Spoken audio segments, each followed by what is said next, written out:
Selamat pagi, Bapak, Ibu, Saudara yang dikasihi Tuhan. Sapa Gembala pagi hari ini ingin menyapa kita semua untuk merenungkan melalui surat Galatia pasal 3 ayat yang keempat. Surat Galatia pasal 3 ayat yang keempat. Sia-siakah semua yang telah kamu alami sebanyak itu? Masakan sia-sia. Bapak, Ibu, Saudara yang dikasihi Tuhan, ketahuilah bahwa kita penuh dengan prinsip-prinsip untuk membantu Anda melanjutkan hidup dengan sukses setelah melewati musim-musim yang sukar, musim-musim kesulitan, sakit, penyakit, dan segala masalah yang mengintimidasi kita. Waktu-waktu yang lalu kita telah melihat beberapa prinsip, yaitu persiapan bahwa kita untuk merasakan emosi yang bercampur aduk. Tapi hari ini kita akan mempelajari beberapa prinsip yang lain, yaitu kita harus saling belajar dari apa yang kita dengar untuk kita saring bersama-sama. Nah, mari kita perhatikan baik-baik. Mari kita ingat baik-baik ketika kita menghadapi masa-masa yang susah, sulit, ya, atau kita ada di dalam lembah kekelaman, kita harus tahu satu hal bahwa Tuhan ingin kita berhenti sejenak dan merenungkan pelajaran yang telah Anda pelajari. Seperti apa yang saya alami ketika 3,5 bulan saya sakit untuk melawan kanker. Saya harus mulai berhenti sejenak untuk merenungkan apa yang ingin Tuhan beritahukan, satu kebenaran untuk saya renungkan di dalam perjalanan hidup selaku hamba Tuhan.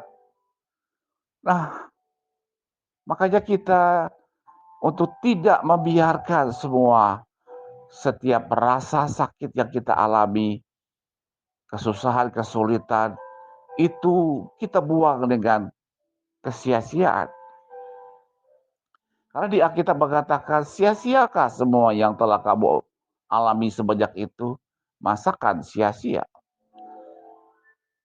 Salah satu cara untuk memastikan Anda tidak menyia-nyiakan pengalaman sulit, kita harus menulis setiap pelajaran yang telah kita pelajari.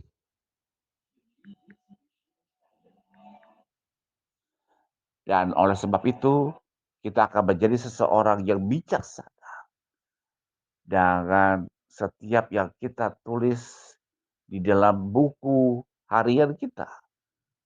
Dengan begitu, kita akan meninjau kembali untuk membagikan kepada generasi yang akan datang apa yang telah pernah kita alami dan terjadi di dalam diri kita dan bagaimana Allah berkarya di dalamnya. Nah, saudara, mari kita pelajari juga di dalam kitab Ulangan pasal 4 ayat yang ke-9. Tetapi waspadalah dan berhati-hatilah supaya jangan engkau melupakan hal-hal yang dilihat oleh matamu sendiri. Dan supaya jangan semuanya itu hilang dari ingatanmu seumur hidupmu.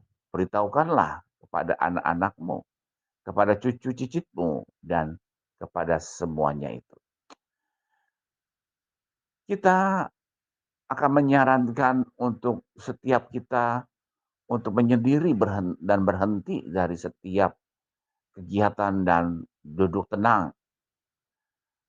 Dan ketika saudara menulis dalam jurnal hidup Anda tentang apa yang saudara alami dan rasa sakit yang saudara alami, kesusahan, kesulitan yang saudara alami, maka itu akan menjadi jurnal kehidupan dalam sebuah buku harian. Maka generasi yang akan mendatang tidak akan melihat model-model yang lain selain dari jurnal yang kita tulis dalam buku harian kita ketika kita sedang menghadapi masa-masa yang susah dan kita bisa melihat cara Tuhan menolong kita. Dan hal inilah yang akan mereka pelajari dan ini akan menjadi satu contoh atau teladan iman yang akhirnya mereka mendapat berkat di dalam tulisan jurnal kita. Oleh sebab itu, mari kita menjadi seseorang yang membaca, mempelajari masalah yang sedang kita alami dari sisi yang membangun iman suatu hari kelak untuk orang lain. Misalnya tentang apakah yang kita pelajari itu yang paling penting. Apakah yang kita pelajari itu satu kelemahan kita? Apakah yang kita pelajari itu kekuatan kita? Apa yang saya pelajari itu adalah suatu relasi saya dengan orang sekitar atau dengan Tuhan? Atau apa yang kita telah pelajari itu adalah langkah-langkah hidup kita? Dan apakah itu yang kita pelajari hubungan kita dengan Tuhan semakin dekat untuk kita koreksi diri? Atau apakah yang kita pelajari tentang dunia dan budaya di sekitar kita? Apa yang kita pelajari itu misalnya soal uang, harta, kekayaan kita, atau apa yang kita pelajari itu bicara tentang satu kebahagiaan. Jadi saudara ingatlah sebelum Anda melakukan riset hidup setelah musim penderitaan, saudara kehilangan atau ada trauma, mari kita tuliskan semua pelajaran yang telah Anda pelajari. Maka Anda tidak akan melupakan hal yang dilihat oleh matamu. Dan kita akan pernah mengalami dan itu akan menjadi satu pelajaran yang berharga, bernilai bagi generasi yang akan datang. Mari Bapak Ibu kita luangkan waktu kita untuk mengumpulkan kebenaran-kebenaran rohani dari semua hal yang telah kita alami. Supaya suatu hari kelak menjadi berkat bagi banyak orang. Begitulah, tetap sehat, tetap kuat, tetap beriman. Jangan mundur ya, Tuhan berkati kita. Amin.